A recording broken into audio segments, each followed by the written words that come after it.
ready? Welcome to the board meeting tonight, take two. Carrie is not here tonight. Well, she won't be here right away. She's going to be a few minutes late, so I'm going to take over for her. Drive this car. But before we start, can we, Sue, can we do roll call? Sure can. Alicia Gardner. Present. Alyssa Parks. Present. Chuck Melkey. Present. Jessica Lenave. Present. John Sayer. Present. Brian Sapanic. Present. Carrie Germain absent. And I will just, for the minutes, note that Mrs. Germain said that she will be in attendance, but she will be arriving late this evening. Thanks, Ben. We're going to stand and do the Pledge of Allegiance. But before we do the pledge, I'd like a 30-second moment of silence for the Oxford victims. And if you want to stand to do that, that'd be great.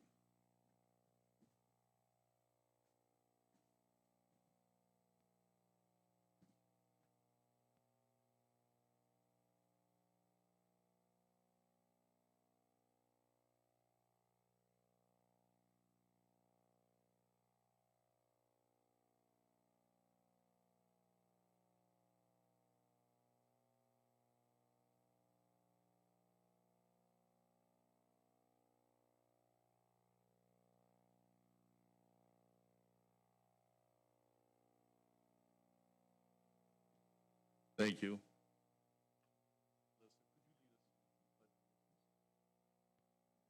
To the flag of the United States of America and to the republic for which it stands, one nation, under God, indivisible, with liberty and justice for all. Thank you. It was such a tragedy yesterday. Such a tragedy. Okay, public comment, agenda specific. And does anybody have any comments they would like to bring to the board, agenda specific? Seeing no one, we're going to move to the consent agenda.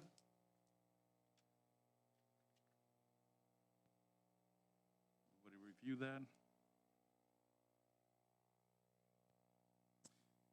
Any questions about any of it? Okay. Be it resolved that the Swartz Creek Community School Board of Education approves the consent agenda items A, B, C, and D as presented. Do I have a motion? So moved. Alicia, who's the support? Chuck. Could I have a roll call? Alyssa Parks. Yes. Alicia Gardner. Yes. Chuck Melkey. Yes. Brian Sapanic. Yes. John Sayer. Yes. Jessica Lenave. Yes. 6 yes. 6 yeses. Thank you. Ben, superintendent report? Thank you, Mr. Sapanic. I'd like to start today. We do a lot of work within our county with some of our post-secondary institutions, and certainly we have a great partnership with Hvac Community College, and was approached by Mr. Al Perry, who is the athletic director and actually a resident in our community and former school board member. And he would like to share just a few things for a few minutes about some of the exciting things happening at Hvac Community College. So, Mr. Perry?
Mhm.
Thank you very much. Appreciate you guys being here.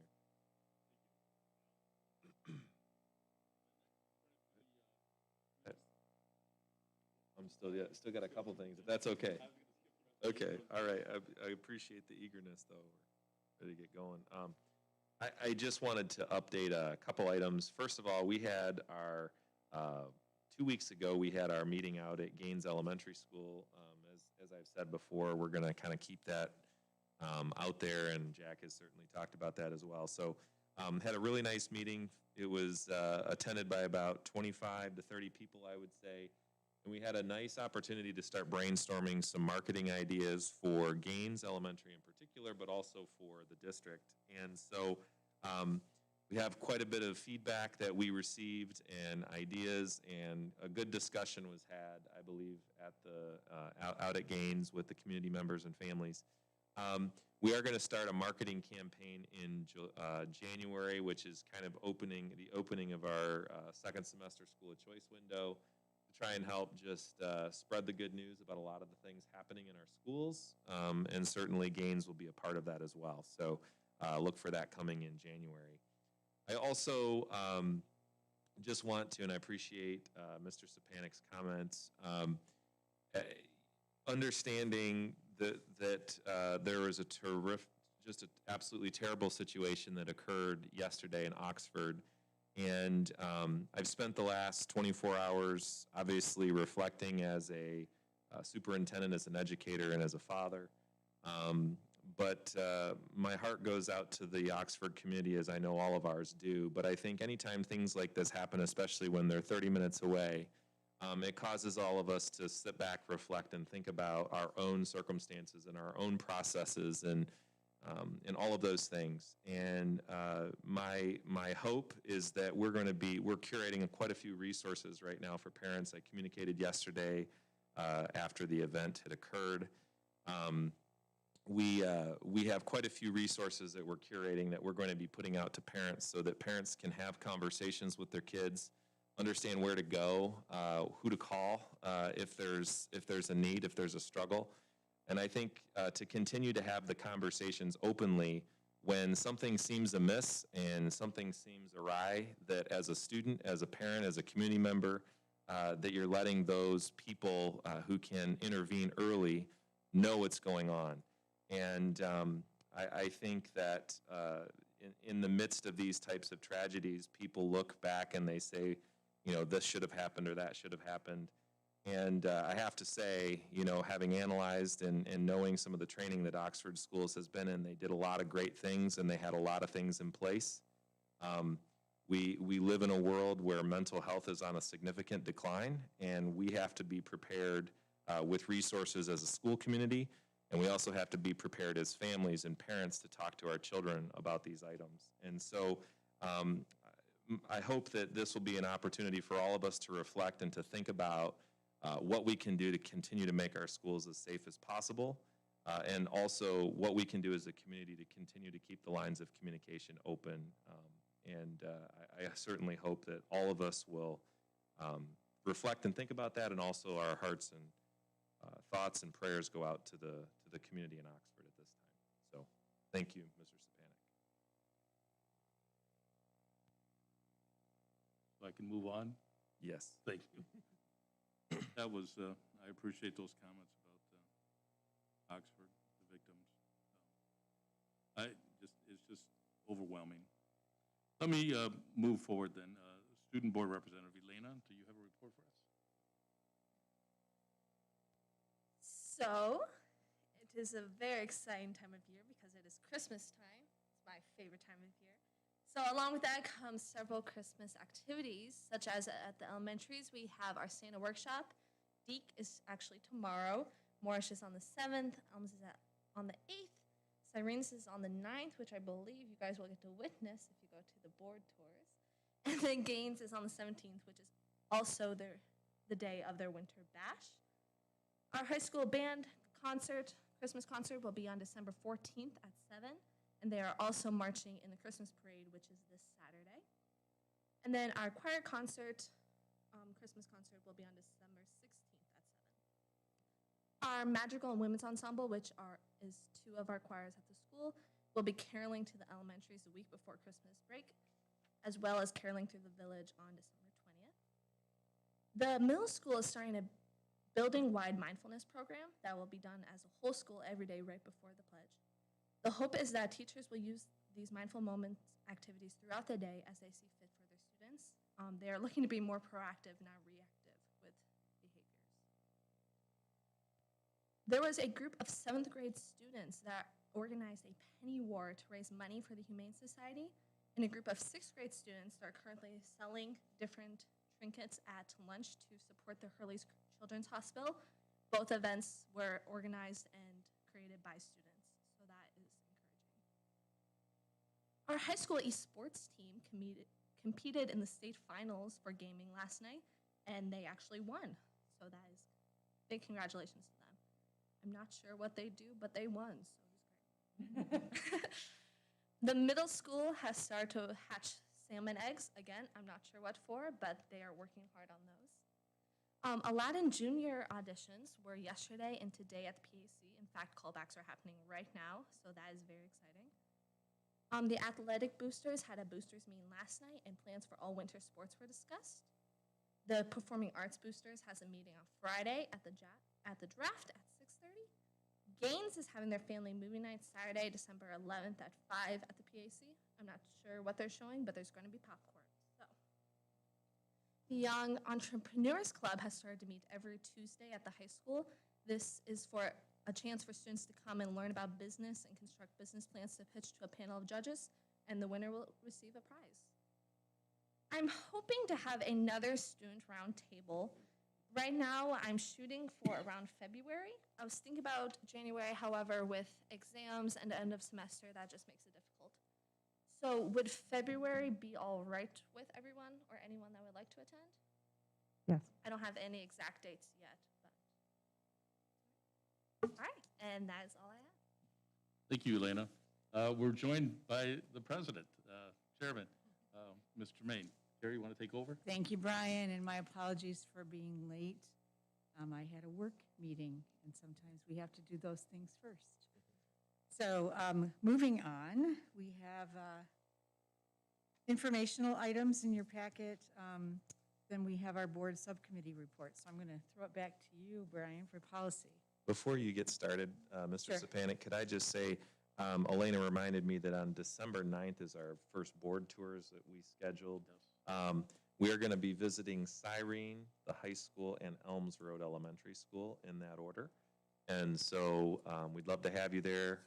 We would meet at Cyrene at 9 o'clock and be prepared to start the tours at that time. So, December 9th. Yep. Okay. Policy meeting, we convened yesterday, November 30th, at 7:05 a.m. In attendance, Mr. Micah, Rod Hetherington, Brian Stepanek, Carrie Germain, Jessica Lene, Alicia Gardner, Jack Sayer, Alicia Parks. We had, what we're doing is we're kind of going back on the ones we had trouble with when we first established this new policy book. So we're looking at, we opened it up to policy 1201, the mission statement. I read it and we discussed it briefly, but really we need to deal with this at an organizational board workshop where everybody's there and we can all put our influence in on what we need to do with the mission statement. It looks fine, but I'm just, it's nice just to review it and maybe adapt some things. Policy 2301, we discussed conflict of interest, incompatible public office, ethics. We reviewed and discussed. Mr. Micah is going to bring back recommendations for further review at a later policy committee. He's going to package some materials so we can have a little better view of what we're, the information we're talking about. Policy 2305 was board member travel, meals, lodging, compensation, and reimbursements. We reviewed and discussed this to a point. And again, Mr. Micah took on the responsibility to do some searching out and get some data. And we're going to bring it back in with further review and discussion to tweak that policy. And then we talked about policy 3408, the firearms and weapons policy, critical discussion. Recommendations from the committee, remove B3, which is permitted uses. Excuse me. A person with permission from the superintendent or designee to possess a firearm but no other weapon within any lawful parameters established by the board. That was, we looked at that to remove that. And then number 2, amend B4, which is permitted uses also. An employee or contracted person, if the possession of that weapon is to provide safety, we added the word safety, and security services for the district within the parameters established by the board. Number 3, within any lawful parameters established by the board, an employee or contracted person, if the possession of that weapon is to provide security services for the district. That was added as a recommendation from one of the committee members. Another committee member added, develop a committee to study the merits and critical needs of policy 3408, firearms and weapons, and provide further discussion, data, and recommendations. Within this policy on firearms and weapons, Mr. Manka, again, is going to do some research, collect data, and bring back recommendations with particular language. Number 3, tune update process. We discussed and advised Bennett. Did you want to add anything on that, Ben? We're just going to be going through our regular updates. They're going to be forthcoming over the next few weeks and months. And then the vaccines, ETS, the update, and I'll throw that one back at you.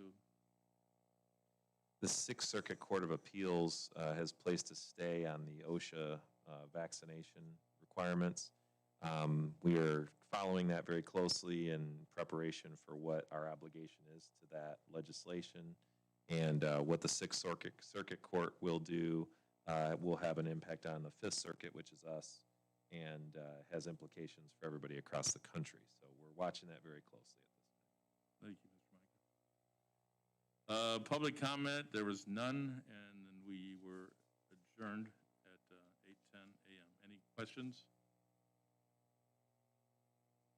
Thank you. Thank you, Brian, very much. Moving on to academic achievement, we also met yesterday morning. We were joined by Jody Morgan, who is the assistant principal at the high school, and Jody Hvac, who's a counselor. They presented the new high school course proposals that we'll be voting on later this year or in this school year, and gave us some descriptions and answered our questions. The courses are intended to add course diversity and options for students. give them some more choices in their electives and other recommended or required programs, and some of them are supportive. What's really exciting, they're looking at industrial technology and expanding those courses. Then it would be including in a progressive construction trades and home repairs program that the students could take. It's been very popular, so they're looking at expanding that. There's some new physical education options for students. Some of them would be more life sports that they could play throughout their life. And there's also a course where they could learn some skills so that they could participate on high school teams. And there's some additional training, strength training and aerobics options. They also are proposing that the students, if they participate on a sports team that's endorsed by the district, that they could then use that towards some of their physical education requirement for graduation, much like the marching band does now. English language arts, kind of an exciting proposal. They would provide reading support for students so they could be more successful in their required English classes at all grade levels, so specific to the grade level. Math, which is currently available for Algebra 2 for 2 different years in a student's educational career, would be Algebra 2 just 1 year. And then science, kind of exciting as somebody who's a science geek.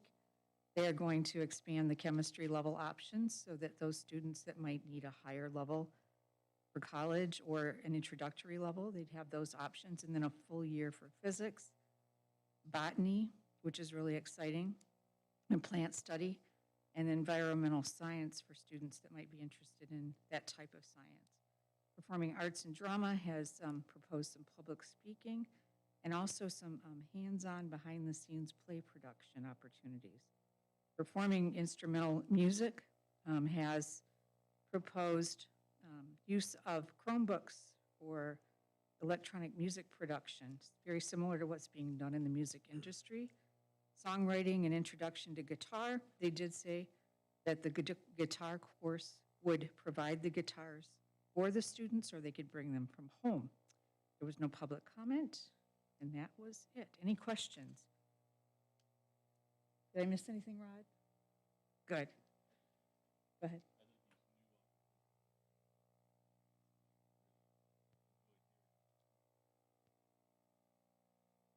I think there was some agreement amongst the committee members. We would have liked to have had these types of options available to us when we were in school. All right, moving on. Let's go to, let's see, finance. Jessica. Thanks. The Finance Committee met on Monday, November 29th. Attending were myself, Chris Gray, Rod Heatherton, and Chuck Malke. We covered, well, actually, the cash and investment summary was not reviewed because we met on the 29th, and that's not available until after November 30th. The same with the check register was not reviewed, and we do not actually have a Finance Committee meeting scheduled for December. That is correct. We're obviously for this meeting, the meeting was Monday, but we are looking at scheduling committee meetings that Sue will be reaching out for the January board meeting. Okay, that's fine. Okay, great. Thank you. And then bids and quotes, bus related, we had a gas pump and pedestal replaced to come up to code. The cost was about $13,000. The vendor is Oscar Larson, and the other pump will be replaced next fiscal year. At the cage, we had a 50-gallon hot water heater installed at a cost of $1,175. We discussed Chartwells and there was a meeting update. And the executive regional chef has visited our district, and there we discussed the idea of having a district chef role. As one of the other things, because Chartwell is in other districts in the area, our food director toured a couple of others, or at least toured Grand Blancs, and got some other ideas about some of the things that we can do in our cafeterias as well. And we discussed our action and spend down plans. The other thing that was discussed is the state of Michigan grant system, and our Title I, II, III, and IV information is supposed to be put into a new system, which is not fully functioning, so information has to be put into the new system and the old system. And is not because of that, because our parents have, in these last couple of years, have not been filling out the application for free and reduced lunch because we have offered free lunches to everybody. It has impacted the amount of title dollars that we receive. So we've actually had a reduction by 7% in our title funding as a result of that. We anticipate another reduction in our title funding next year for the same reason. There were no public comments, there were no other committee comments, and we will be determining when our next meeting is. Any questions for Jessica? Thank you, Jessica. All right, Chuck, building and site, please. We conducted the meeting on November 29th, 2021 at 2:57 p.m. at the admin building. The meeting was called to order at 2:57 p.m. There was just 4 people present, myself, Chris Gray, Jessica Levine, and Rod Hetherington. We talked about ongoing projects. Jessica already mentioned about the new water heater. The cost was approximately $1,200. That was at the Cage Center. Pest control maintenance for the upcoming year has been awarded to Rose Pest Control, as it doesn't reach our bid threshold at a cost of approximately $700 monthly. Per Chris Gray and the maintenance department, from her information, they're happy with Rose's results. We don't have any outstanding real bad problems, but they're just doing this as a maintenance to keep all the buildings clean, and all the outdoor stadium buildings have been winterized. We went into new project updates, mostly routine. The middle schools and high schools floors will be stripped and waxed during the Christmas break. As Jessica said, 2 school buses are currently going to be placed on the auction site either this month or probably this month after we approve it, if we do. Along with 1 new bus to be ordered in January, and it'll arrive sometime in July. 2 heat pumps went out at the Gaines Elementary School. 1 was replaced. We did not have a second one.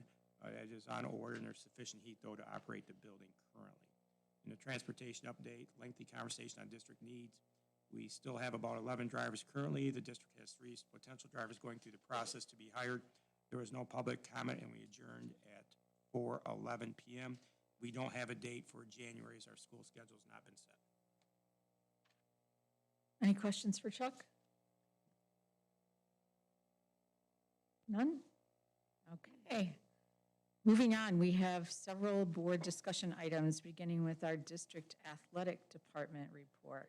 Yeah, at this time, I'd like to ask Ms. Trebetowski if she would mind coming forward and giving us an update on all the great things going on in athletics.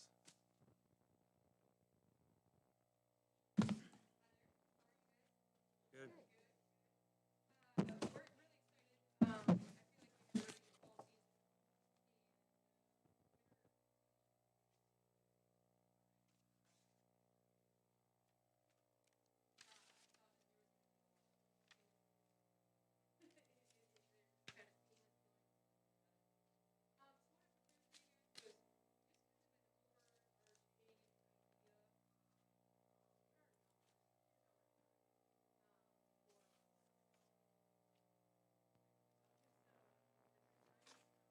You were nice enough to give us a sheet, I believe, last month. That's what I'm looking for.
I have one. Everybody's looking at me. You did a really good job, Adrian. Yes, I'll thank let you. Alicia and other people ask their questions, because the ones that I've had planned, you've answered a lot of them. So I like that. Thank you. Sorry. Oh, no, Alicia, you're go ahead. fine. I have one question and then one comment. Well, actually, two comments. I ditto, Mr. Melky, thank you for the information. It's exciting to see growth, but interest across the board, too. Would you say, I mean, I know you're a little bit newer to the position itself and came in at a tumultuous time, so thank you. But do you feel any negative impact from the pandemic itself on our athletic programs? I mean, the numbers didn't look like it did, which was surprising to me, actually.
Yeah.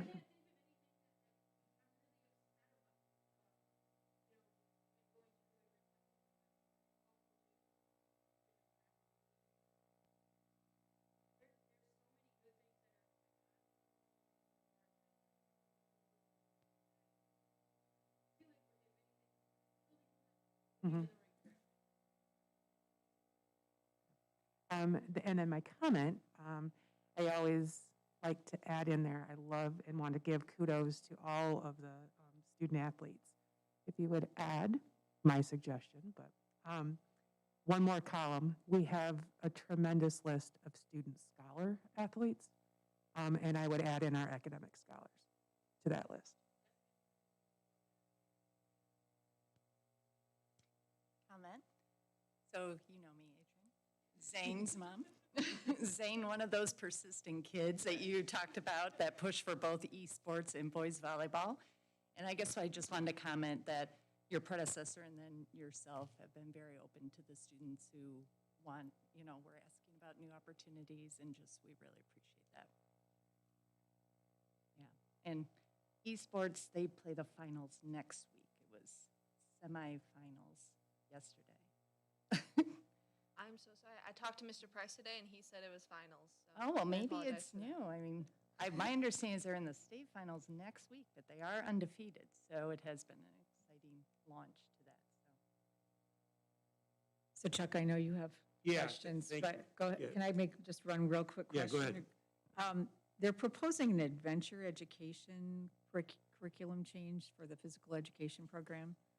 And that's intriguing to me because it would maybe give students exposure to archery and bowling and badminton, or no, tennis, that's it, badminton's the other class.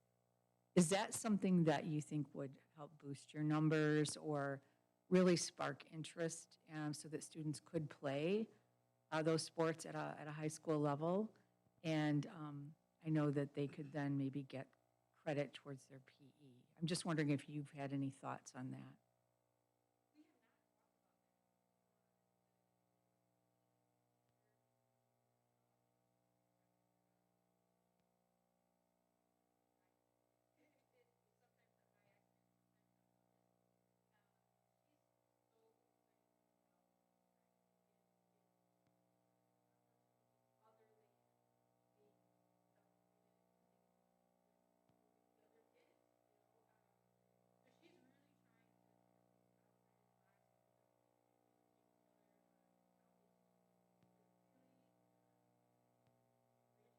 Mm-hmm.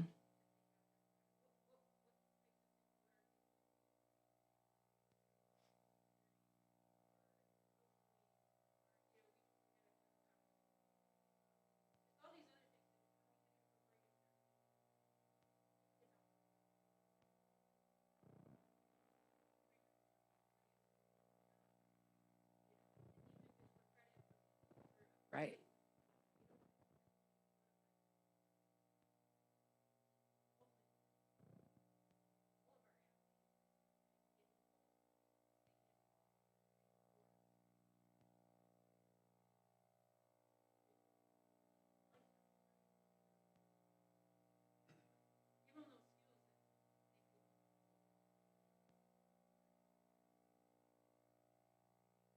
And build the interest in it, right? It might be something they have a passion for, they just haven't been exposed to it. So thanks for that input. I know it's not directly related, but it, you might be the beneficiary of some students who could then participate in the sports, and that would affect your numbers as well. So thanks, Adrian. Go ahead, Chuck. Thanks, Carrie. And you guys beat me to the punch on that one, too. I look at our numbers, and we're about 6% for our total students, I think, right? We have about 3,500 students, and we have about, for the fall, we had 220 participate in the high school. And my challenge to you is, because I know you're very optimistic, is to get us up to 10%. Get as many kids as we can, and Carrie took the words from my mouth, is that it's better than them playing games or hanging out with their buddies or whatever. We encourage everybody in high school to do as much athletics you can. If you're not good at football, I know that's our star sport. Maybe you're good at soccer or track and field or wrestling or whatever it may be. So my challenge to you is get us up to 10%. I know that's a big thing, but you're very optimistic, and it seems like you've put a good crew together to make those numbers happen. That may be an unrealistic number, but I just look at that as, 3,500 kids. Let's get 300 kids participated in sports, and that'll save one kid from maybe getting in trouble or something. And I know it's tough for kids that maybe aren't good at one sport that they don't want to play because they don't want to stand around. But that's your job to get those coaches to spread it out, because most of these are all team sports. And they have to learn this. That's part of us building a community, and these new kids is being involved with each other instead of going home, getting on their phone and, hibernating. So that's my first comment, which everybody's hit on a lot. My second comment is, and we've addressed this in building and grounds, is that we have a lot of fields, with the exception of the football field, that needs a lot of repair, and it's a lot of money. So we have to prioritize, I think, as a board financially, where we're at. So if we have 7 kids playing, I don't want to pick on anyone's sport, but whatever, and they need $700,000 to repair that field or that court or those diamonds, that's a tough pill, I think, for the community to swallow, and board members to spend something on something you're not getting a big return on. So I think I can't speak for the rest of the board, but I know I'd be excited that if you got more players, more students involved, we're apt to put more money into it because we're utilizing it.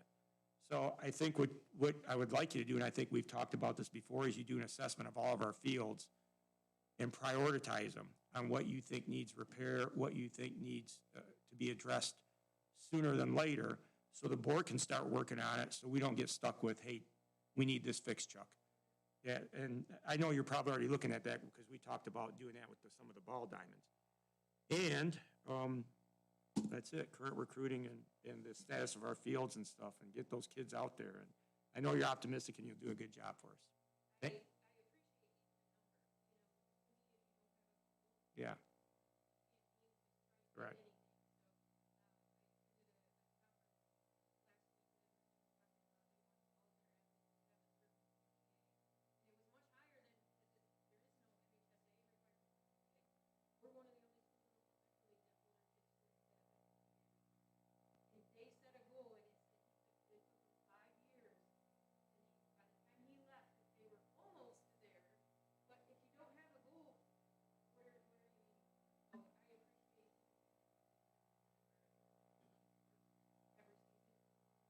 That would be, and that's your goal.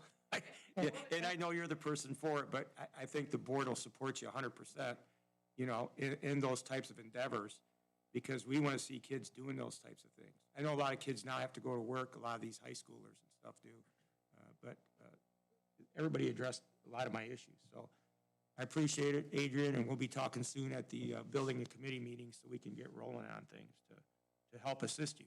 And if we have good fields and we have good resources, I think that attracts more kids too.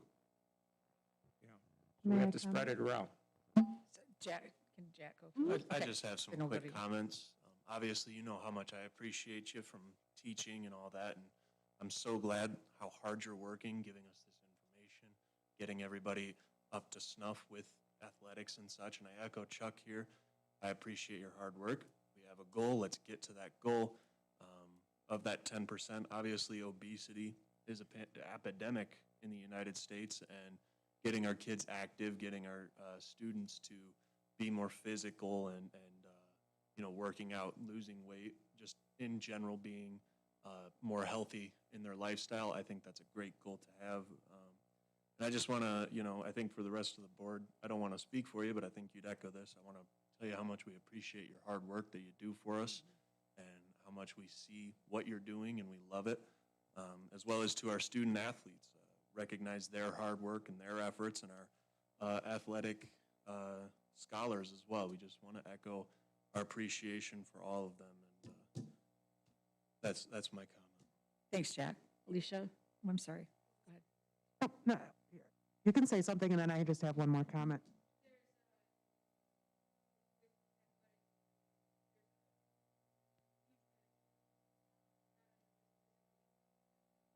Mm-hmm.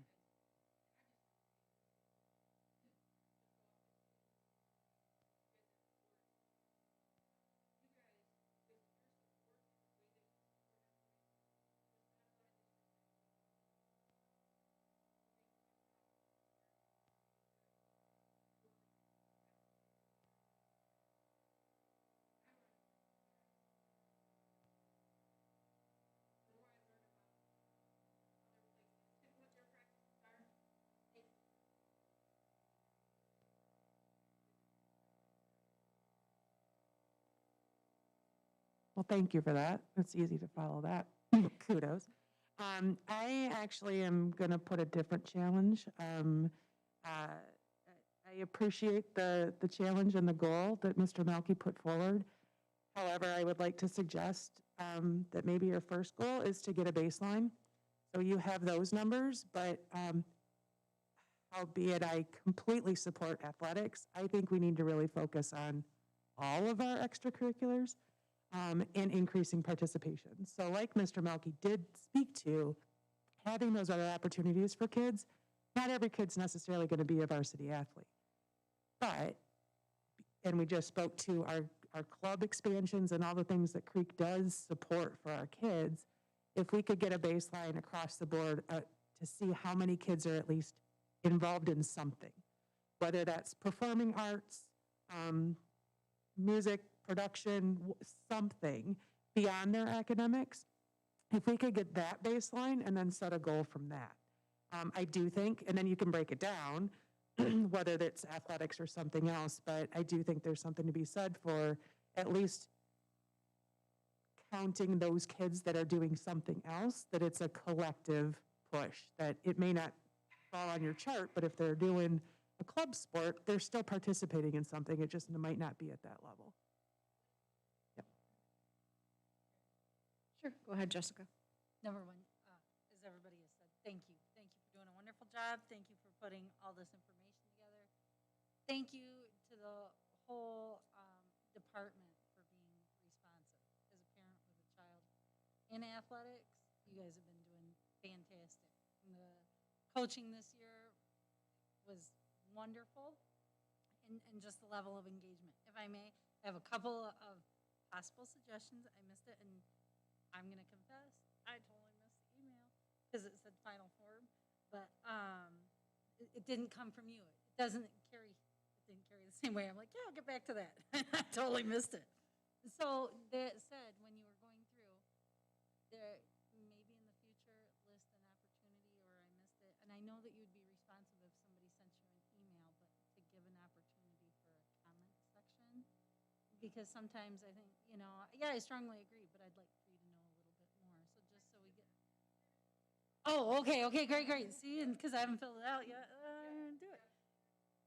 I really love the idea of parents coming to meet the coaches, and I'm curious of whether or not you do anything or have thought about, and I guess this is more to an extent of like cross-marketing, having the coaches meet each other to build rapport with each other. So if, as an example, somebody gave me a long time ago, you know what, if you have kids trying out for the basketball team and they don't make it, then that coach can refer over to another sports program that's happening at the same so that a kid, to Jack's point, and Chuck's, I think everybody is still able to participate. But sometimes coaches don't do that because they don't know, and/or they don't necessarily fully appreciate as well what cross conditioning can do in a different time period for a different sport.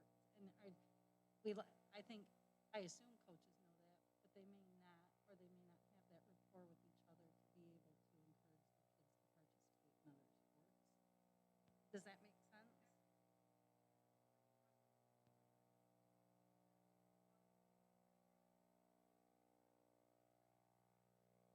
Nice. He's awesome. Yes, he is. Yes, he does.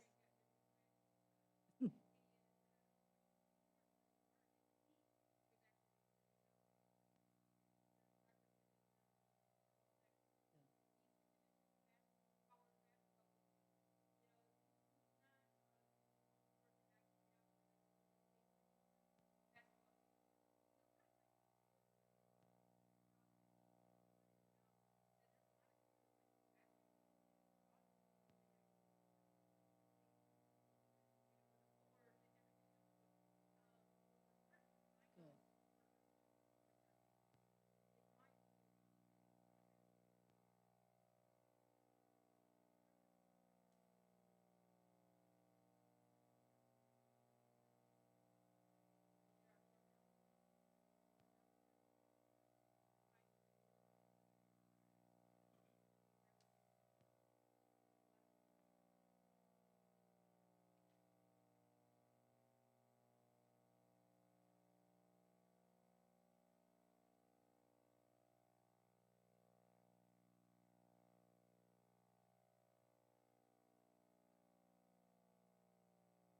Nice.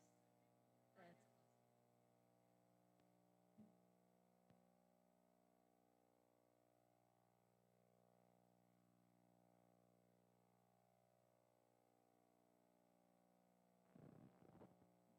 Thanks again, Adrian. This was great, and we look forward to hearing back from you.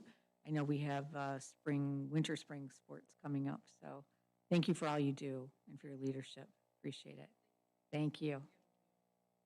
And you are free to go if you would like. We will not be offended, or you can stay.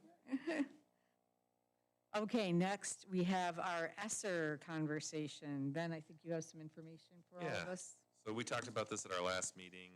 We sent a survey out and revised a few of our areas. There's not major changes, but I will pass this document out.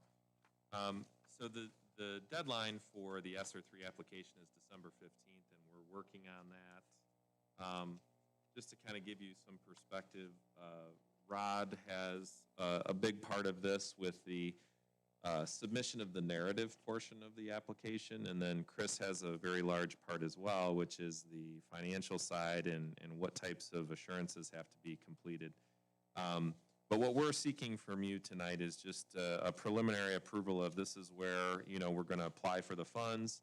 And then, of course, at the time that we spend the funds, you'll be approving those as well. But we have a few items that have been updated. First of all, on windows, doors, and HVAC equipment, we had some guidance from Plant Moran, which is a large audit firm that we don't work directly with, but they put out some guidance that essentially just cautioned districts that we're going to be spending large sums of money on those things on the tremendous process of inventory and the labor associated with that. So we made some adjustments there. We had some conversations with our principals and some of our teachers and our MTSS teams. We have invested in the past as a part of the learning loss and trying to help improve our literacy initiatives. We just seem to not be able to get enough high-quality literature in our hands of our students. And we are really launching, hoping that maybe with these funds we can launch some serious literacy initiatives and making sure that every student in every room has access to really high-quality literature. And so I was going to maybe just see if Rod could spend a minute or so and explain the investment in classroom libraries and how that impacts childhood literacy. Thank you.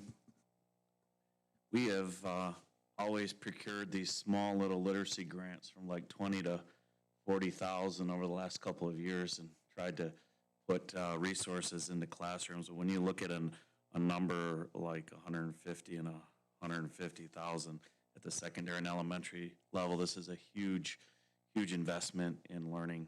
I think it was last meeting or maybe the one before we talked about time on reading, and the more time a student is in a book, the amount of vocabulary that increases and the experiences that come with that improve reading levels. So looking at approximately 35 classrooms that would be ELA and social studies across the secondary and 85 classrooms at the elementary, we would be able to put substantial classroom libraries where students would have individualized books on interest, fiction, nonfiction, all sorts of genres, and all sorts of reading levels. So if I'm a 5th grade classroom, I could have books as low as 2nd grade, as high as 10th grade, just so that every single student could hit a genre, could hit an interest level, could hit a appropriate reading level, and what teachers could do with that, and the time on task with just independent reading, but also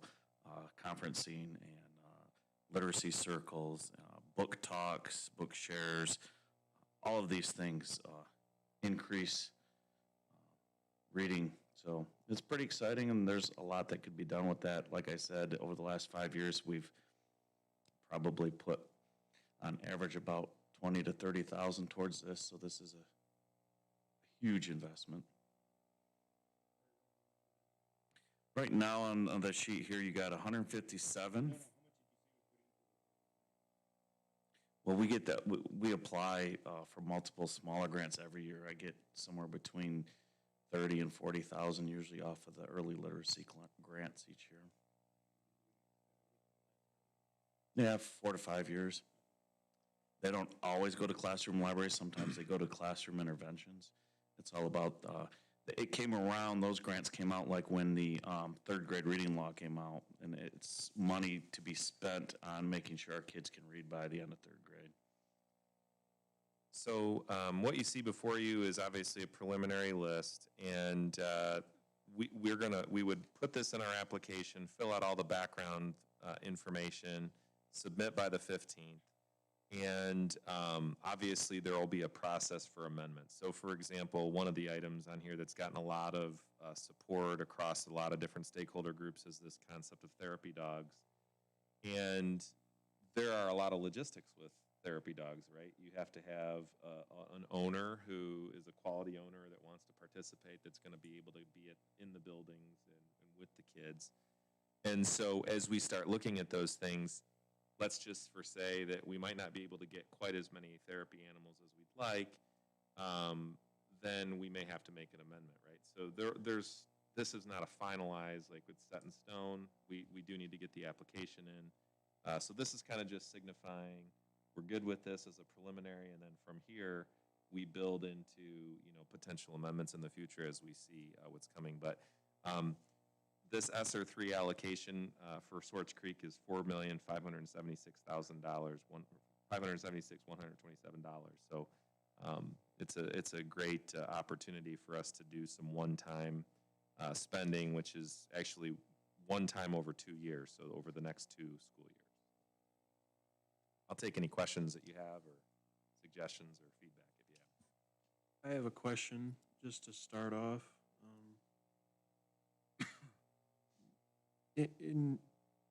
We talk about, a lot of this is reactive to COVID and such.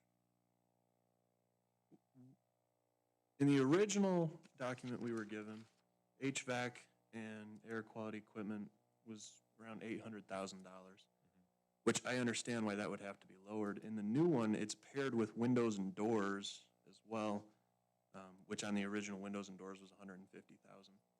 Just for reference, but it's paired with it, and so you have windows, doors, air quality, HVAC equipment, all of it within $150,000. If it's a one-time spending thing, why are we not looking to improve our air quality and HVAC equipment more than, again, this. It's just, for instance, there are certain things on here, you know, like, that I don't see as maybe as much of a priority, whereas I think, especially in this certain time with, you know, the sickness and all that going around, we should be looking to improve the air quality and the HVAC equipment, especially if it's a one-time thing, and the government's giving us the money for it anyways. Great question. Yeah. I agree with what you said, and I would say that we allocated, I believe, about $700,000 of our ESSER 2 funds towards the air quality. We've also had pre-planned and have spent money out of our bond, obviously, to do some of those things as well.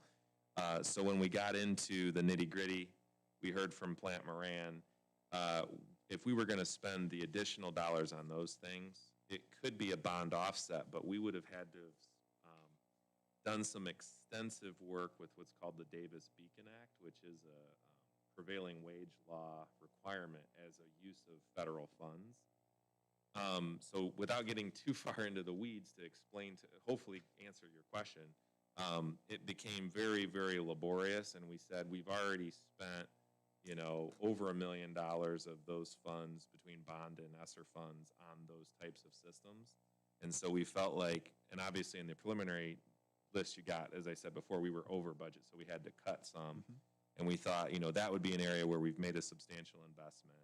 And so some of these other learning loss or areas that can be fall under the allowable uses, you know, when we did the survey, also some other areas emerged, and that's where some of these numbers changed slightly. Okay.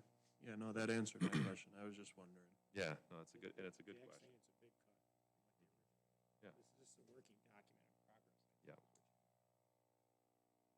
But I would agree that air quality is a really important, you know, area. So, Can I also ask, what does flexible classroom furniture and seating mean? Is that saying like new couches or new desks? What are we talking here? So in our instructional framework, we've done a lot of work with classroom environment and culture.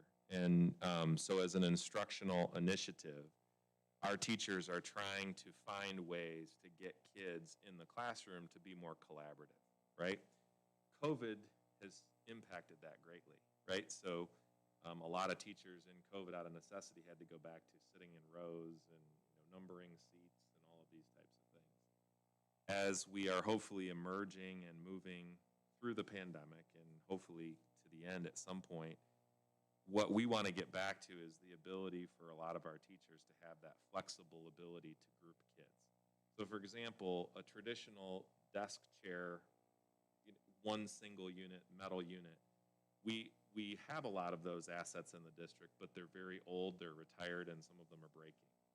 And so as we think about new furniture for a classroom, we don't want to necessarily replace it with that antiquated type of equipment. We're thinking, okay, as we're looking through how do we want to help kids emerge from the pandemic, we want them to start interacting with each other in a more meaningful way, right? So they make tables that are flexible. They're on casters and rollers that can be locked. Sometimes they can raise and lower. They can be placed in multiple groupings. So maybe a group of 3 can quickly assemble together and they have their desk area. And then if they had to be in rows for a test or something like that, it could move to that. So that is an initiative that is under the allowable uses, and it also fits our instructional initiative in helping our kids become more collaborative. And as we certainly emerge from the pandemic, we don't want kids just to be feeling as though they're sitting in rows and in numbered seats. You know, we want them to be able to discuss and move around. And so that's what flexible seating does. And quite frankly, for different body types and things like that, it's a little bit easier for them to maneuver in that type of a situation as opposed to the fixed, you know, desk chair combo situation. Thank you. Any other questions for Ben? Go ahead. Staff retention, what does that look like, and how is that, what's the plan on that? One of the things we saw from a lot of the different stakeholder groups, and actually one of the allowable usage areas out in the legislation is with staff retention. And so that can look a variety of ways. It can be done through bonuses. We gave one before the ESSER funds even came last year to our staff, where we decided, the board, you decided, to, give the staff a $600 kind of COVID, hazard at bonus pay, or if you will. A lot of districts called that retention pay, just as kind of a way to keep our employees in place. And so that emerged on the survey that we sent out as a common thread. And so that would be a budget item that we would then figure out how to allocate, and you as a board would ultimately have to make that decision. I was kind of assuming that's what it was, but at the same time, was there any other plans for staff retention, or is it basically a financial? Yeah, actually, if you look at the staff wellness rooms, Yes. that would be another staff retention area, and that would be where you're looking at, does their staff have a place to go where they can decompress and, de-stress, so to speak, and there are a variety of companies that have some really good models on what that looks like, and, our teams would work collaboratively and probably do a little bit of a field trip to figure out, how that would look, but the idea would be that at every building, our staff would have a place to go where they could maybe emerge, from their classroom during a planning period. And so there's a couple things there under that staff retention line item. Well, I appreciate that. I appreciate that, we're helping our teachers to survive.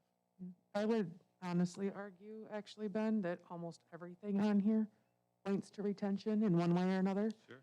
I think it's key to note that the investment that we make into our decision-making here, financial contribution for one, but looking at these targeted items, it's looking at the health and wellness of our district as a whole, our staff, and our students. So even if you look at a therapy dog, that doesn't sound like you're necessarily retaining a teacher, but when we talk about how much gets pushed to our teachers and how many bajillion hats they wear, if we can arm our educators with additional resources, then they can focus on the curriculum, but we are still providing holistic care to the child.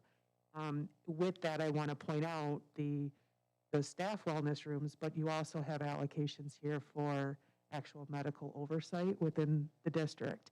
And I think I don't know of a staff person in this district that probably didn't feel some kind of outside of my comfort zone responsibility over the last 2 years of having to do contact tracing and phone calls after hours and all those kinds of things. And if we're allocating into staffing to do that, it helps offload a lot of that responsibility, especially to our administrators. So I think every single one of these in one way or another shows that we do care about our staff. Anyone else? Go ahead, Jessica.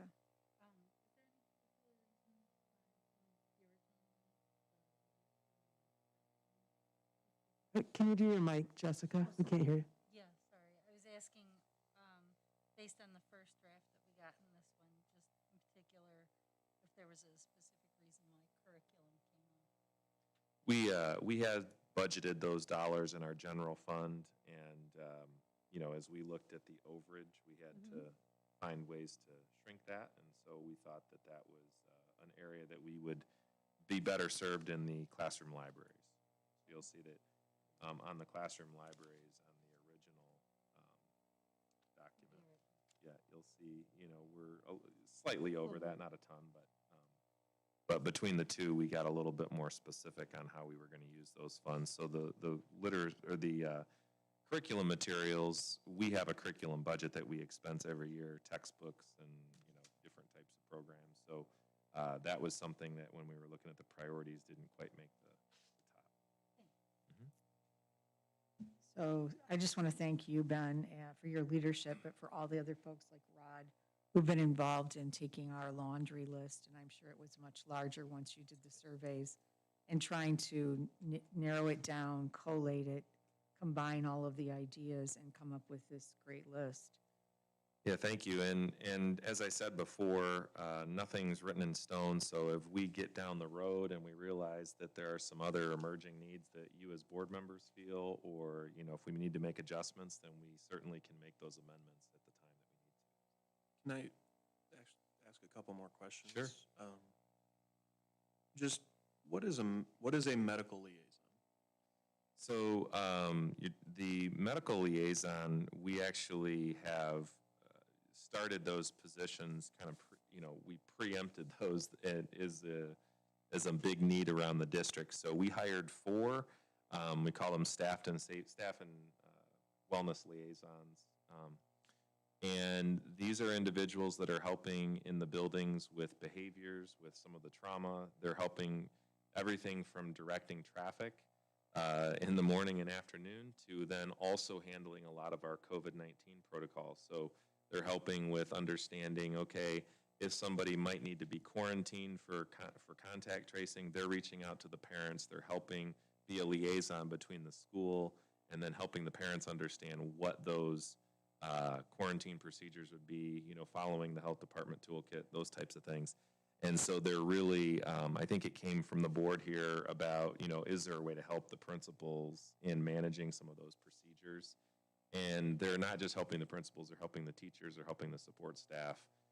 So those individuals, thankfully, the 4 that we were able to bring on have been a great addition. So the question will be long-term, if those are going to continue, that would have to become absorbed by the general fund budget. And so we'd have to make those decisions and kind of do an analysis at that point.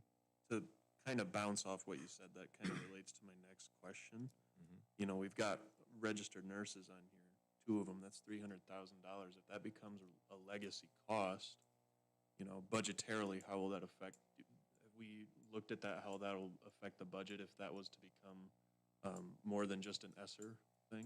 Yeah. So one of the things that a lot of districts are looking at now, and you're seeing this become more common, and we kind of talked about it with these medical liaisons, but kind of at a higher level, is there a medical official that can help with everything from administering diabetic medication to making sure that everybody's trained on how to use EpiPens properly?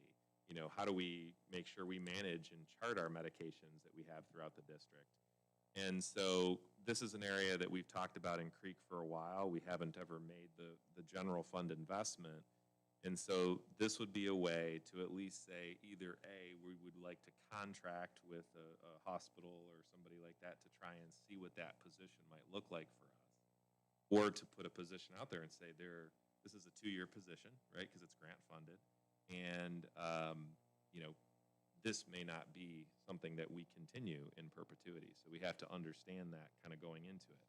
But it also, at the same time, gives us an opportunity, like many districts, to say, this is an area where we have a significant need, and to put that burden on somebody who's not qualified or trained to do that can be problematic. So whatever you see in terms of staffing, and that being one of them, I would agree with you. That's going to have to be a decision. If it goes beyond next school year, it would have to be a decision to say, we've thought about this, we've analyzed it, we don't have money in the budget to continue it, or this has been such a benefit to our students and our staff and our district overall that we want to make sure that's a strategic investment that we make. And so you'll be able to make that decision.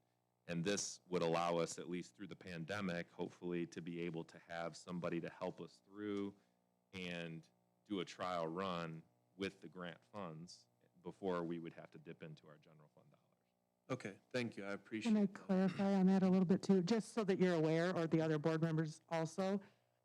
Where it says 2 doesn't necessarily mean that that's 2 individuals for any of those staffing positions.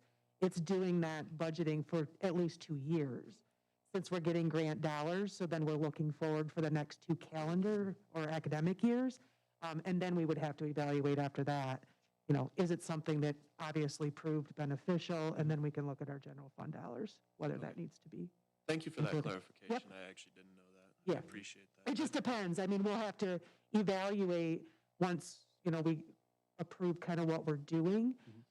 That's allocating either for 2 years, 2 individuals, that's where we as a board have to, break it all down to the specifics, but. Thank you for the clarification. And again, I have no problem with having, I'm in favor of having a registered nurse in our schools. I think that's a great idea. I just want to make sure that we, we're looking forward here into the future. That's Yeah, all. and it's a good point that you bring up because legacy cost is a factor, right? And you have to understand, and everybody has to understand, these are one-time, grant dollars. So you can't become a customer used to using these dollars, for all sorts of things that you're going to have to then absorb because you won't be able to absorb all of that in our general budget. Right. Thank you. Just Go a ahead. couple questions, Carrie. Yeah. Where it says quantity then, so you have 2 registered nurses, right? Is that 2 registered nurses, or just 1 nurse for 2 years? It is, the idea would be that you have 2 years. And so similar to that would be like the summer learning program. We're going to want to do that for the next 2 years. So when we say the 350,000 is a roughly a 1 summer cost, you would then say the quantity's 2 because you're going to want to do that for this next summer and the summer after. So the medical liaisons, we have 4 of them working currently? Yes. Yep.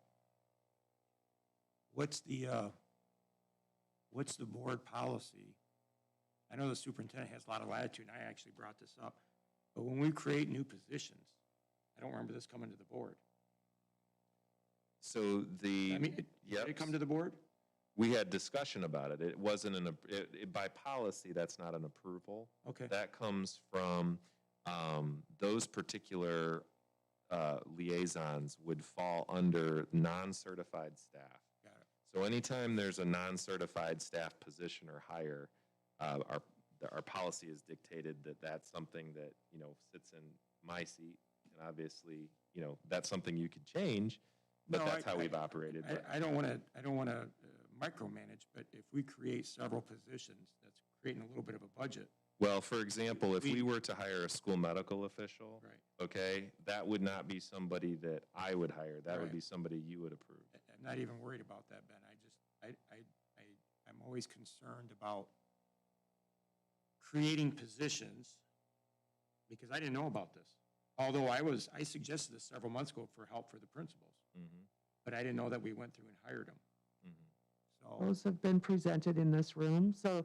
I'm sorry? I said they have been presented here and included when we hired, but and it may just be that the language, so currently they're like traffic conductors, and so there's like a different title to Yeah, it. so an example of that would be, we have immediate response needs. So I'll give you an example would be like Morris Elementary says, hey, we have such a shortage on staff. Is there any way to get any more premier subs? We authorize that. It's within the budget that, we have to stay within the budget that you allocate. Right. And so when it comes to non-certified staff, we're constantly looking at the need, and those are typically more high turnover positions, right? So we're thinking about, hey, our kindergarten classrooms need some more support staff. So we're adding to those. And so those are things that we're responding to the pandemic and the needs that are current. If we're going to have to hire a teacher, for example, right, then that has to come here, and you guys have to hear the rationale. We had, somebody that retired, or, we had a position that needed to be filled. And so that's why any certified staff, you guys directly hire. Jessica, go ahead. Mhm. Alyssa, go ahead. Thank you. I just had a couple of questions as well, and I apologize if this was talked about last meeting and I wasn't here. So can you talk a little bit about the extended school day? It's about half the budget, so. Yeah, so the idea there would be that we would have opportunities outside of the school day for kids to be in intervention groups. So if we needed to, make sure that staff was able to be compensated for working with groups of kids on any subject area that they needed to be able to do, we felt like a large portion of the dollars should go to that extended learning time and helping kids get caught up from, where they're at in the pandemic. I'm assuming transportation would be part of that they would need to get themselves home. That is certainly a discussion that's ongoing that we're having, yeah. Okay, which I understand those struggles too. so. Sure. The staff retention, is that only for certified staff or also for support staff? No, it's for all staff. It can be for certified as well as non-certified. Okay, great. And then thinking about just generally the feedback that came in through students and staff and families, I believe, too. Mhm. I guess how does this represent that feedback? As well as, of course, the administration's kind of understanding of what's needed in the district as well. I'm just kind of curious if some of the top themed items. Yeah, made the for list sure. Or not. Well, what I can say is that all 16 allowable usage areas were represented in the survey data. So what we found was that all of the survey areas or areas were represented somewhere on the survey. Some of the things that shifted a little bit, there was that staff retention, feedback that we got. But as we think about these things, I think it helped kind of codify and solidify the list and maybe pared down some of the things that we were doing. We had to cut back from the original list anyway.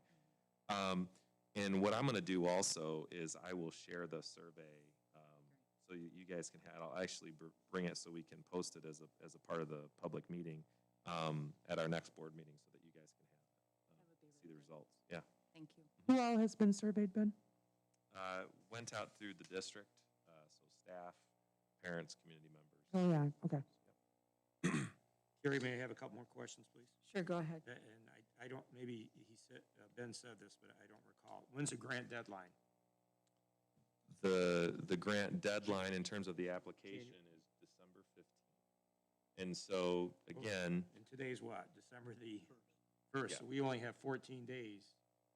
we're good on that. Okay. We're handling that. The issue is I just need to make sure you guys are comfortable. This is our preliminary application. And then in the event that you feel in the future there needs to be a modification, then we can make an amendment to the application. But we have to get an initial submitted. And I would think that we would be submitting it by the end of next week. We're not going to Okay. wait till the 5th. Yeah, so yeah, you're doing this just to get this in, and then when's the modification date? We can If make the board talks modifications about it. throughout. So Okay. as needed, then there's modifications that can be made throughout. Okay, all right, that's all I have. Thank you. Okay, last call for questions. Again, Ben, thank you so much. Sure. Thanks to Rod and to everybody who contributed to the final list here. It's quite impressive. All right, moving ahead, we do have on our list of discussion items, the Mary Crapo building next steps and what's our timeline and the process to get there. Yeah, so wanted to just give an opportunity here to really just think about the next steps for the building as we've moved beyond, the situation with Communities First and then taking the next steps. You probably don't have an abundance of options here. I think, if you really kind of boil it down, and I've talked with several of you about this, one option is to say, do we want to seek a different partner to try and do a similar type of a situation? There are other groups that do the same type of work. Pros and cons to that, obviously pros is that's something we had intended to do. Cons would be that's probably another 3 to 4 year process, and so we're going to be dealing with that. Another option would be the demolition of the building. Obviously the pros of that would be we handle the liability of the building as well as creating, some sort of an opportunity there for the community to use the space. And obviously the cons being, just costs. There's costs associated with that. And then the other third option, which I think is an option, is to do nothing and to let the building, stay there. As we think about those three possibilities, we probably need to decide and deliberate, not necessarily tonight, but we need to start thinking about what's the process we would like to go through so that we can start moving forward with what we're going to do with the building. So just wanted to make sure we got some feedback from you. We can set up a specific discussion point at a different meeting. We want to put different groups together. I'm happy to facilitate however this board would like, but I just wanted to give you guys an opportunity to kind of give us some input on how you want to proceed next. So does anybody have any thoughts they'd like to share? We should probably start a discussion now that may lead to what we do next in terms of dividing up into groups or planning additional meetings or community communications. I think that's true, Carrie. I echo your sentiment, as I've been a big proponent of this for months or years. But there is one other option, I think, that I think I discussed it with you with our one-on-one. And it's a far-fetched one, but renovation. So either get another company in here to try to renovate it and take it over, demolition it, leave it, or renovate it, which I know the cost would probably be super excessive, but I don't want to take that off the table. It being a historical building and everybody's, big into that in the Swartz Creek area. So I just suggest that as a fourth option, but I echo Harry's sentiment and mine. Of course, you guys know that, is that we need to do something quick and maybe branch off into 4 groups and start doing some preliminary stuff on those, well, at least on 2 of them, the renovation and the demolition, because I don't know if we seek out another company and then they do again to us what we kind of been in the same boat where, oh, this company's going to come in and they're going to do these great things, and they may have good intentions, but 2 years from now, we're all looking at each other, if we're still here, and saying, we're still stuck with, we're in the same position, so that's probably not an option, but it's the board decision, not Chuck's decision. That's just my input in it, so hopefully we get Carrie, get some committees or some short-term, and we did some preliminary studies on cost, at least for one of them, the demolition. I've never wanted to see that historical building, Mary Crapo demoed. I never wanted to see that. And I was hoping that, that we could actually find another partner. I really liked what they did in other communities with the old school buildings, the historical school buildings. And now they remodeled, they rehab, they renovated them. Personally, that is where my heart is. The do-nothing thing, no, I don't think that's a good option at all. We can't just do nothing. And then we also probably should, not that I won't really want to do it, but get costs, what it would cost to demo, But getting back to the, it doesn't have to be a partner like what we had previous. I'm thinking also, kind of out of the box, other business partners, other people who may want that building for whatever reasons. I'm thinking, partnerships, corporations, maybe even run it through a real estate company and ask, a commercial real estate company and say, what can we do with this? Just all these different options. I just really don't want to see the building taken down until, if we don't have any good solutions, then it would be a last resort for demo. But I would really like to see that used in some capacity. I mean, I would just echo what Brian says. I don't think that doing nothing really should be an option. It's incumbent on us to do or take care of and manage our properties. I personally, I don't like the option to run another thing like this through where we're going to do a contract for $1 and bring in this older folk home or low-income housing. I think that has its place. I think we've got a lot of it here. I don't think maybe Mary Crapo, that specific site, would be right for it. Of course, I understand the historical significance of the building, and, I'd hate to see the building go. It's been there my whole life. At the same time, I think that, Chuck's kind of on, hitting the nail on the head here. We need to do something with it, whether it's we renovate the building and make it usable again. We take out the, asbestos or whatever's in there, and we make it to where we could use it as an education facility or a facility for something else that we could use, for our schools, our clubs, whatever it is. Or, to Chuck's other idea, we could always, unfortunately, demolition it, but take it down and then open up that area. We could make it a little bit of a community center area, not an actual community center, but an area where the community could go. We could put in fields there for, our lacrosse teams and soccer teams or whatever it is, and renovate that entire area and make it usable for our students, our athletes, and just the entire community as a whole. But I certainly don't think that doing nothing, frankly, should be an option here. I think we have to do something. I guess, you know, you guys know where I would be on those. So I'll pass it back.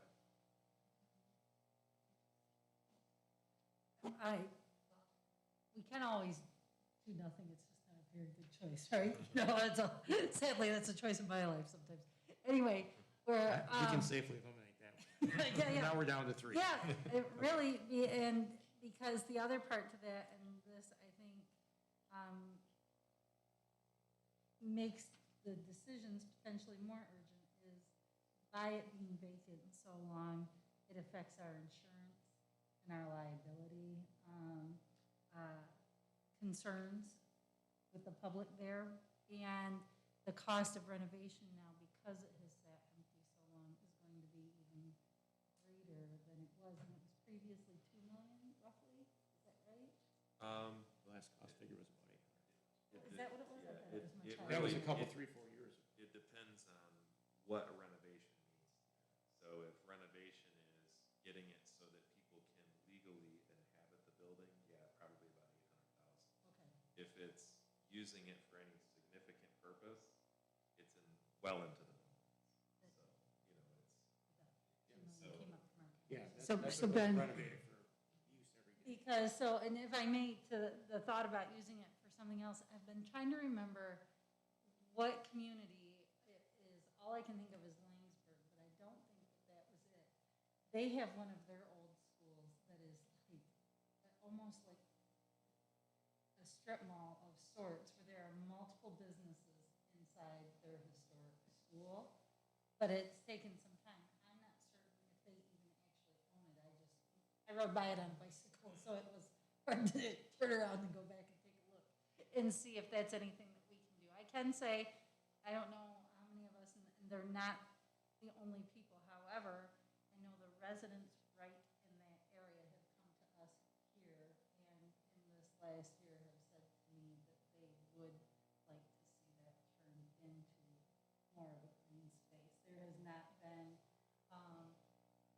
at least to me, I will say this, I've not had many comments at all, except for wanting it to potentially be that senior housing to keep that building. And so I guess that community feedback, I don't know how much anybody else has said, but at least we had half a dozen residents, I think, that asked in part for that. And so I'm not saying that that's definitely what I want to do. What I am saying is it possible maybe by the next building and site to get a preliminary idea of, is that what? too soon, of what it would cost to do a demolition and potentially an RFP for, I don't even know if it would be a renovation, whether or not there are realtors out there who would be able to give an idea of who and or what would maybe be able to. I think, yeah. I think that'll answer it. I think I can answer the fact that we'll be able to get a price on the demolition and then turning it into a community park of sorts, if that's the direction you'd want to go. We have done a lot of community surveys when we first did this, and, you know, I think that the community was settled with the idea of senior housing. I think that sentiment has probably shifted over time, right, because it's been several years. So I can definitely provide some pricing on what it would cost to demolition the building, so we have something to go on. If you're going to talk about a different use and having us do something, right, that is a whole different ballgame. So now you're talking about getting architects involved, you're talking about getting construction people involved. That you can't just say, well, let's use it for this, and what would it cost? There's nobody that's going to be giving you that without prints and making an educated decision. So I think really if the decision is we'd like to, I can get the preliminary data on demolition and those types of things. And if that's the direction that the board wants to go, if you want to do additional surveys and research, we can do that. Then we have some information, we'll have some information on that. If the decision is to do something different, I think that you guys as a board are going to need a lot more time to deliberate what that looks like, and we would have to do a lot of planning to figure out what you would want to build.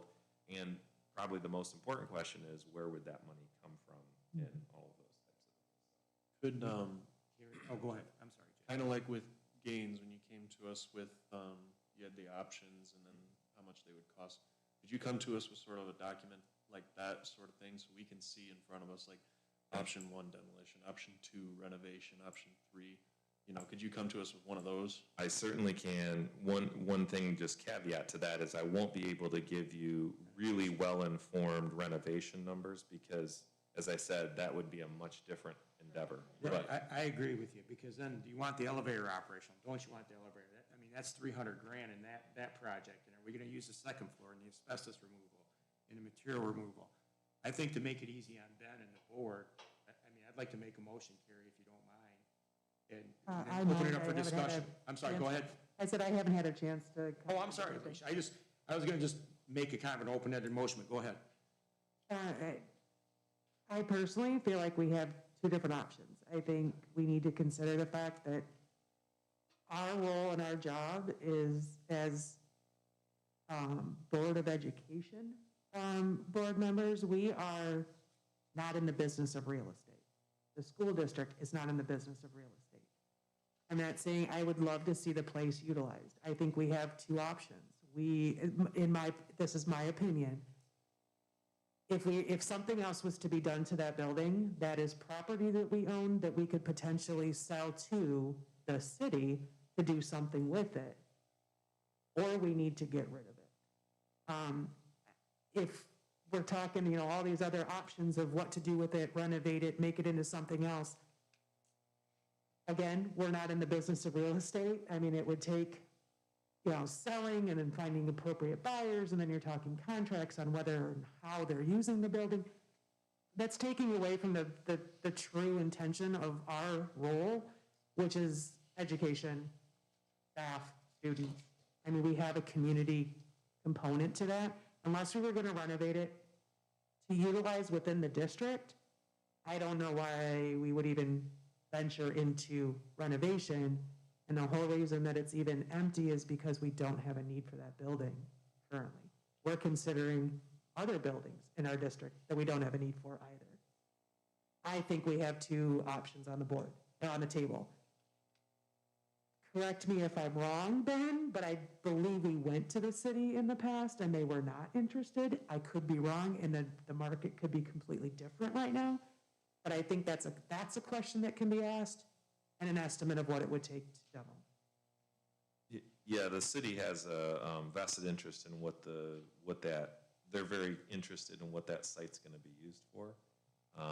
And they're a partner with us, but they have zero interest in having any ownership in the property or anything. So Ben, I just want to clarify, the $2 million for renovation came a couple years ago. That was based on a few years ago, correct? Because there's been a significant decline in the condition of the building as it has sat there empty, correct? So a lot of the numbers that have been stated in the past were an estimate from maybe a local contractor. We haven't gotten, that's why I'm saying if we're going to give any kind of definitive data on what would it cost to do X, that's going to take a full-blown, right? We've got to put prints together and do all of those things. I absolutely can get more definitive numbers on what it would take to get it to a green space and a community park, those types of things. If the desire is to do something beyond that, I think you'd want to have a different meeting, maybe a workshop where you guys deliberate. We want to do something with a different use. So what I'm hearing is kind of a mix. And so I know right now I can certainly get information and find out what it would cost to demolish and turn it to a park green space. Anything else is going to require a much longer discussion with, where's the money come from? Where do we want to do this? How do you want to make that happen? And I'm not prepared, especially tonight, to be able to give you any kind of real guidance on that. Brian brought up the idea of another partner. That is a possibility. That's an option. And I can start to do some preliminary looking into that. You don't have to make a decision tonight, but I just needed to get you guys discussing, I don't believe that the option of doing nothing is an option, right? And so you guys are going to have to make that call. Can I make a motion, Carrie? So just a couple of things. I agree a lot with what everyone has said, so I don't want to rehash that. And I agree with what Alicia just shared related to, does the district need a use for the building, which sounds like isn't there. So even if it was sold, who could stop someone really, unless there was some kind of agreement from tearing it down, demolishing it, using the land anyway. I mean, it seems like what we're all struggling with is there's a lot of nostalgia around this building. Of course, my cousin's family has lived in this community for 200 years, so I'm very much aware of that. I guess I wonder too, and this is more in the details, once we get into talking about these options, but I wonder if there are some ways to keep parts of it, not as a functioning building, but I mean, I think all of us, we drive by it, we see that part over the door, that's very much like, oh, that's Mary Crapo. I wonder if there's a way to incorporate the historical visual of the building into a green space that could be really nice for the community. I don't think we would let that go. I mean, I think that's a gimme. My original idea was to make it a ball field, but it'd be the Mary Crapo, whatever, ball field, lacrosse field, whatever it is. Yeah, tennis courts. Yeah, we're fighting over here about what courts to put in, which is material at that. We put one of each in. But the thing is, that was my whole idea, is not selling it also, because she gave us the property. The Crapo Farm and family gave us the property, and for us to sell it to someone or to give it to someone, and maybe they turn it into something down the road, is not feasible. So that's why I'd like to make a motion, at least to get Ben started, instead of us hesitating. Just a simple motion of have Ben go out and get RFPs for the demolition, turning it into green space, and keeping some of, if we could save some of the building for the nostalgic benefit of it. And then a second part of it is to go through and see what it would cost for some different types of fields and have board discussion on that, what we think it should be there, and so the community can benefit as a whole from it. Our district first and Swartz Creek, everybody, walking paths, dog, whatever, but it's got to be school property, a field, and then on to that. So my motion would be simply to have Ben start preliminary to look at demolition and turning it into a green space. I think that's our first step, and see what it would cost us. I don't think that this needs a vote. I think that's just a recommendation, if I'm wrong. Well, we can proceed, why don't we proceed with a vote, just because, and then we have There's it a on considerable record. amount of money involved in it. Yeah. But we haven't approved it yet. I know what Alicia's saying. Right. Not approved yet, but But it's a just- big step for the district, I think. It's, we're approving the ask Yeah. of you, Ben. Yeah. And I know you have a lot on your plate. So you're second. Any comments or other questions?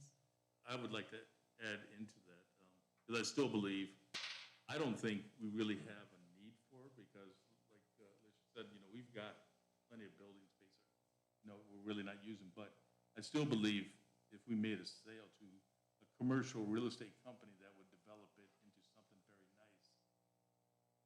And I don't know what that looks like, but I know there's got to be commercial people out there in real estate that would develop that into something, and where we didn't have to tear it down.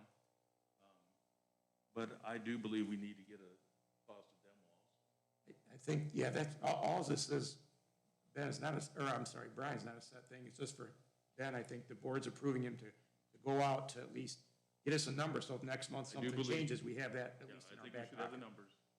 All right, so any other comments or questions?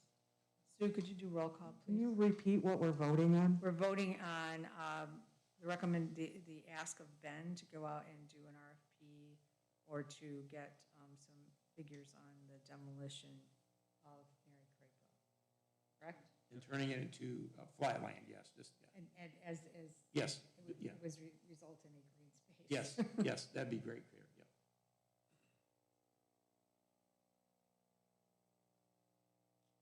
Yes. Alyssa Parks, Yes. Brian Sapanic, Yes? Chuck Melkey, Yes. Carrie Germain, Yes. Alicia Gardner, Yes. Jessica Lenave, Yes. John Sayer. Yes. 7 yes. Thank you. The motion passes, and thanks, everybody, and thanks, Chuck, for the motion. And thanks in advance, Ben, for another assignment. Sure. Could I just say to Brian's point, if we sell it, Brian, who's to say that the person who buys it from us doesn't just knock it down anyways? I mean, let's say just someone buys it, they say, oh, I want to turn it into low-cost living, whatever they want to turn it into, well, then they say, oh, the renovation would cost too much. Who's to stop them from? Yeah, that would be a problem. I would like to have some kind of, and we don't. We don't have a magic wand to say, Right. what are you going to do with it? How are you going to keep it? You're going to keep it up?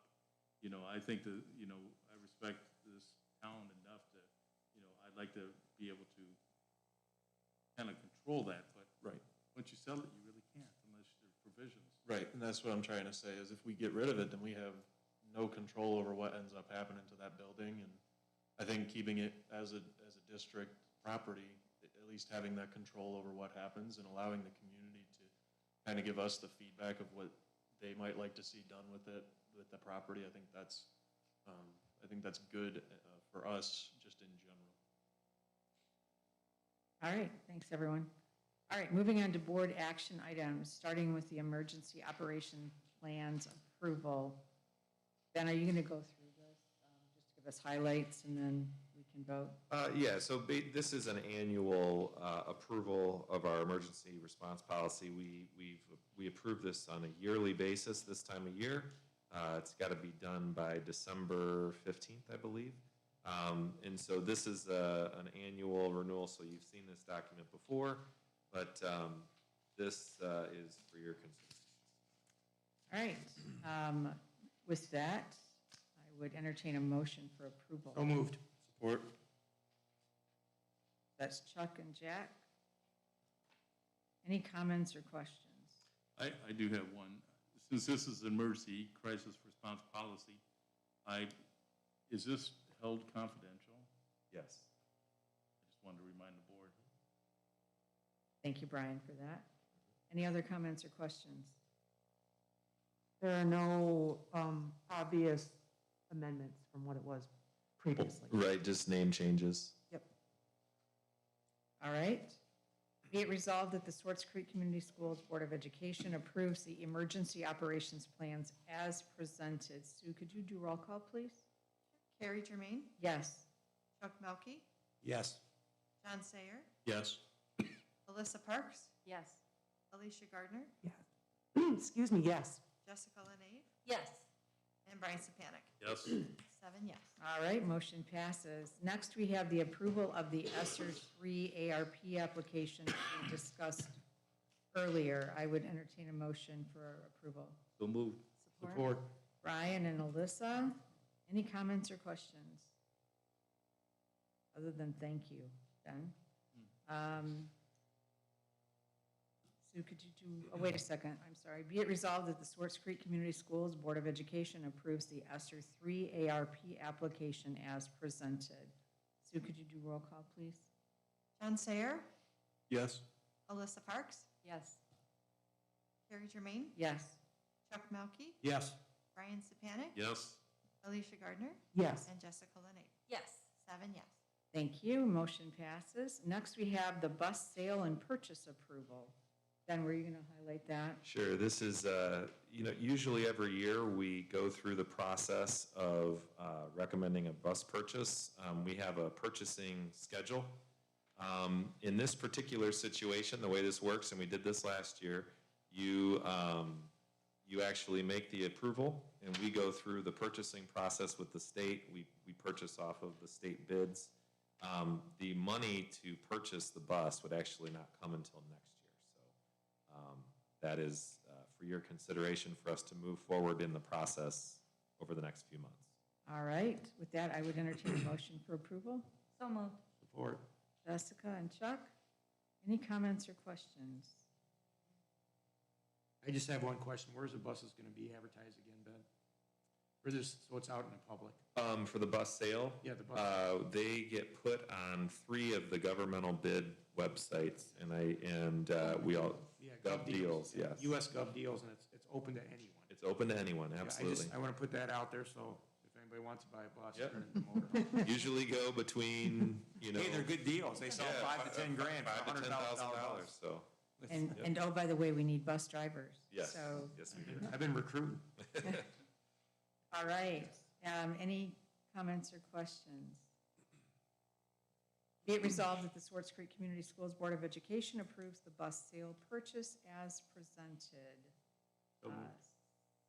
I think we already have. Oh, I'm sorry. That's I think okay. Jessica, yeah, Jessica. Jessica and Chuck, thank you. Sue, could you do roll call, please?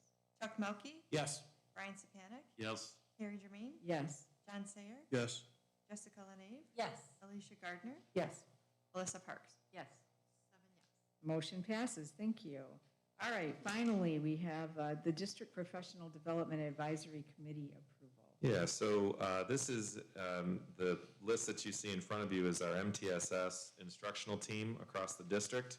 We have representation from parents, we have representation from all levels, different support staff, as well as teachers and administrators. And essentially, you're just simply acknowledging that this group, as they have in the past, will develop the professional development needs for the district staff. And you're making a motion to that effect tonight. All right, with that, I would entertain a motion for approval. So moved. Support. Brian and Jessica, any comments or questions? All right. Be it resolved that the Swartz Creek Community Schools Board of Education approves the District Professional Development Advisory Committee as presented. Sue, could you do roll call, please? Alicia Gardner, Yes. John Sayer, Yes. Alyssa Parks, Yes. Jessica Lenave, Yes. Brian Sapanic, Yes. Chuck Melkey, Yes. Carrie Germain. Yes. 7 yes. Thank you. Motion passes. All right, next we have an opportunity for public comment. If you'd like to address the board, please stand, state your name, and keep your comments to 3 minutes or less. You can approach the podium if you would, please. Hi, my name's Valerie DeLauder. I just want to request you all to consider putting metal detectors in the high school. And I know that there's a cost that goes not only with purchasing those, but also with maintaining them and staffing them. But with recent events, I want to have everyone think about that. I would be willing to head a fundraiser to help purchase the metal detectors. I have had several experiences running fundraisers. I was a president of a Mothers of Preschoolers group about 15 years ago, and then I was on the PTO at Gaines Elementary, and we had a fundraiser for cancer for the 5th grade basketball game. So I'm here offering my services, and I just want you guys to think about that. And I don't know if it's something you've already discussed, but that's my request.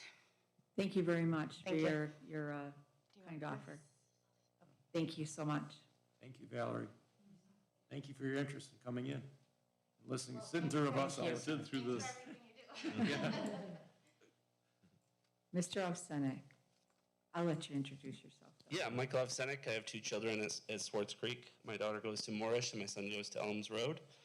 I just wanted to start off by saying thank you to Ms. Gardner for coming out to help with family dinner night at Moorish. I know we're all busy people, and you don't even have any kids there, so that was great. We really appreciate that.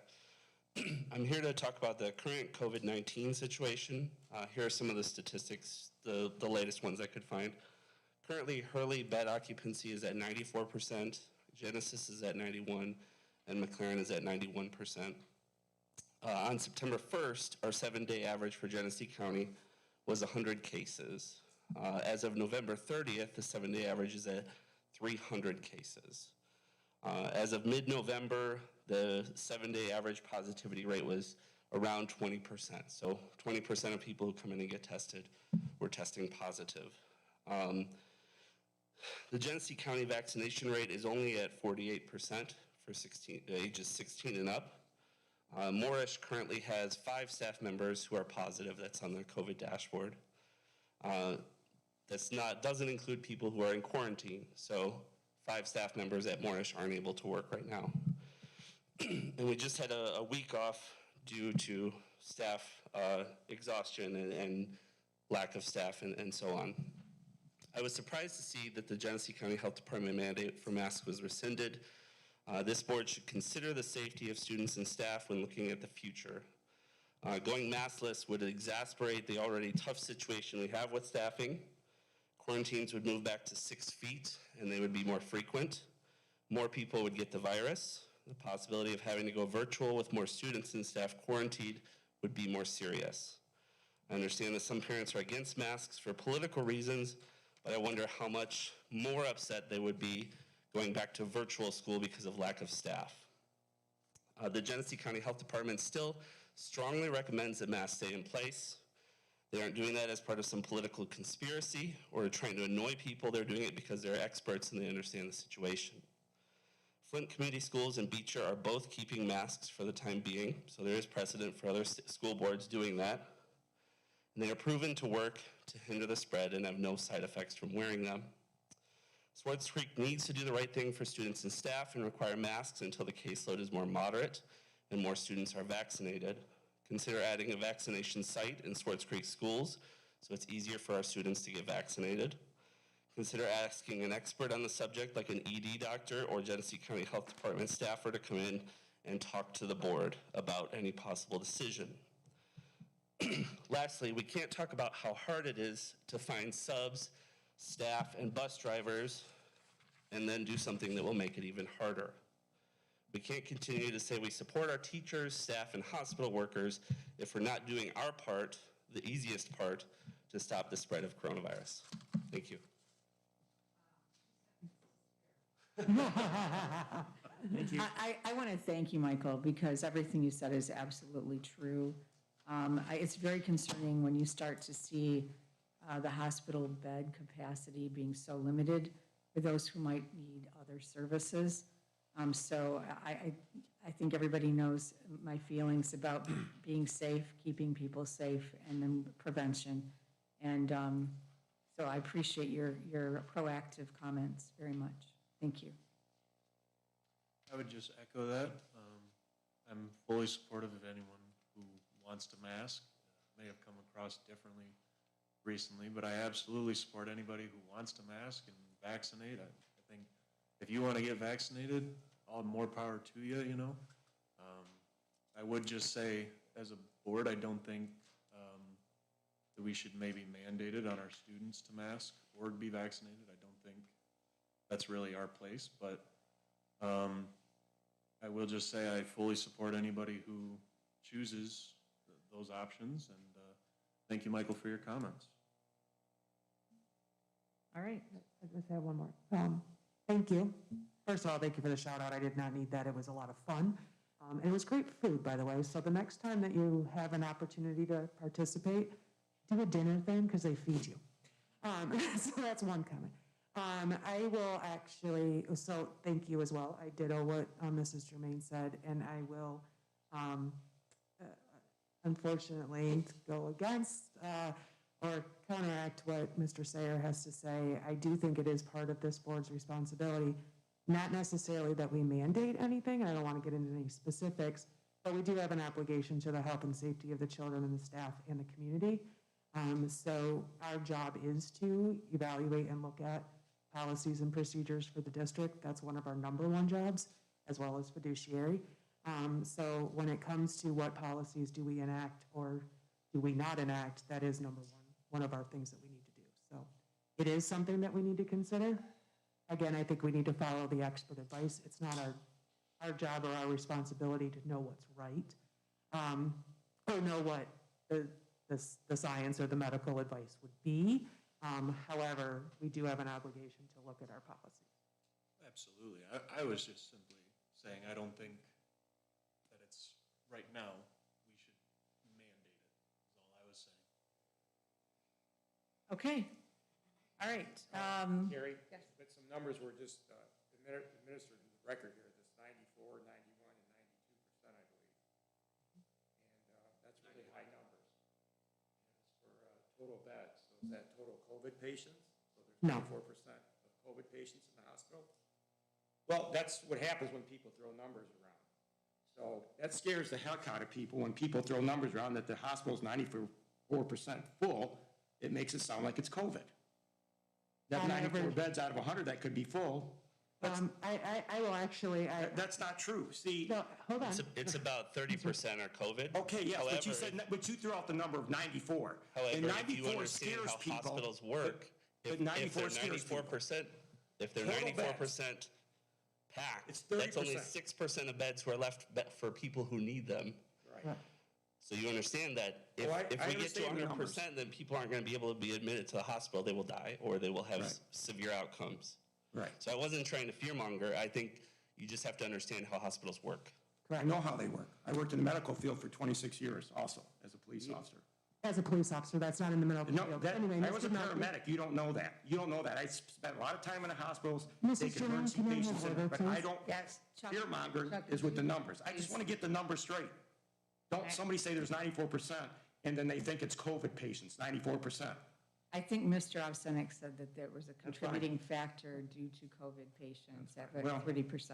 And I'm So, pretty, Alicia, pretty you had stout some on keeping the comments? kids safe, but I don't want to be fear-mongering people. I would like to say that actually it should scare people because those numbers are actually accurate. And anybody who works in healthcare administration will tell you that the average bed capacity in any given hospital, how they are staffed, is to accommodate about a 70% fill rate. So when we start going above 90% within a hospital system, no institution has the capacity, and definitely does not have the staffing to take care of that acuity and that volume. And currently, with the industry rate of even less staffing, a percentage of 94 or anything over 80 is actually extremely difficult to staff. And it does put everybody's health and safety at risk. All right, thank you. All right, we're going to move on to comments and questions from the board. Anybody? I have one request, Mrs. Jimmy. To Brian's point, our crisis response policy is protected information for the safety of our students and staff. I would request that anybody that has a copy currently, put their name on it, pass it down so we can give it to Mrs. Gould, and she can shred these appropriately. Okay. All right. Jessica. Hey, it's my turn to talk. She just called on me. Then I just want to make sure that that is taken care of and not leave this room. Thank you very much for your public comments. And I would like to remind my fellow board members that the Genesee County Association of School Board Members is having a holiday dinner of the vendors next Thursday. And I'd like to encourage you to come to have an opportunity to talk to other board members throughout our county and have an enjoyable evening. So take it into consideration. And I'm hoping that Mr. Ahern will be there, so because his retirement will be again. Okay, thanks, Jessica, and thanks for representing us at that group. And I think, Sue, you want the RSVPs for folks, right? Yes, I do. I actually need them as soon as possible. Mhm. I have to turn my number in. It was due today, but she gave me some extra days. Okay, So it's due probably by Friday morning at the latest. okay, That'd be okay, great. And a significant other is invited as well? That's correct. Yes, okay. All right, anyone else? Go ahead. Just briefly, I was fortunate enough to be able to attend both of Gaines' town hall meetings over the last couple of months and really appreciated all the community input there, including Valerie that attended.